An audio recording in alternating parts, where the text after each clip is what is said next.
Un temps de maturation de l'idée est nécessaire parce qu'on a besoin de confronter. Donc confronter, ça prend du temps. Ça veut dire qu'il faut prendre le temps de prendre des rendez-vous avec des professionnels, avec des organismes d'accompagnement, tester son idée auprès des banques, tester son idée auprès de sa famille, auprès de son entourage immédiat. Et puis mettre en place un projet, ça prend du temps aussi parce qu'il y a tout un tas d'obligations incontournables. Il faut rencontrer les banquiers, il faut rencontrer des avocats, il faut trouver un local. Sur les accompagnements qu'on fait, en règle générale, alors que ce sont des accompagnements assez longs, même une fois que l'accompagnement est terminé, le délai moyen d'installation d'un créateur tourne entre 6 mois et 1 an.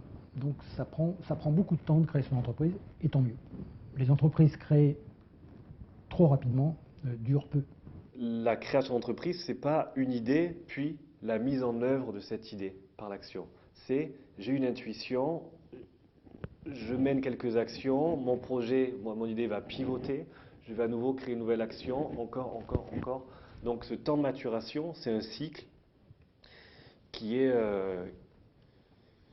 qui est infini presque. Voilà. On va repartir encore, encore, encore. C'est pour ça qu'on dit qu'on est un créateur d'entreprise. Un créateur d'entreprise doit être créatif. Il n'a pas une idée un jour et il exécute le reste de sa vie entrepreneuriale. Non, en permanence, il va devoir se poser les bonnes questions pour faire évoluer son idée et faire en sorte que l'idée et donc son projet soient toujours adaptés aux attentes du marché.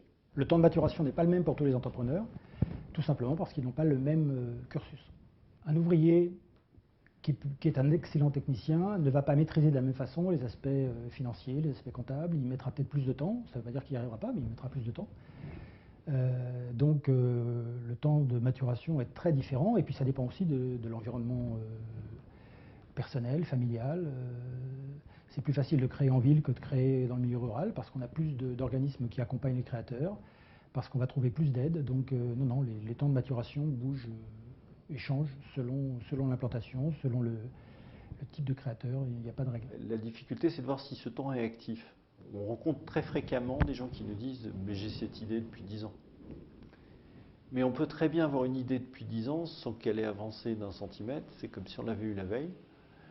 Donc le temps de maturation n'est pas qu'un problème de durée, mais plutôt une question de boucle. Est-ce qu'on a fait avec cette idée quelques boucles qui ont permis de la valider ?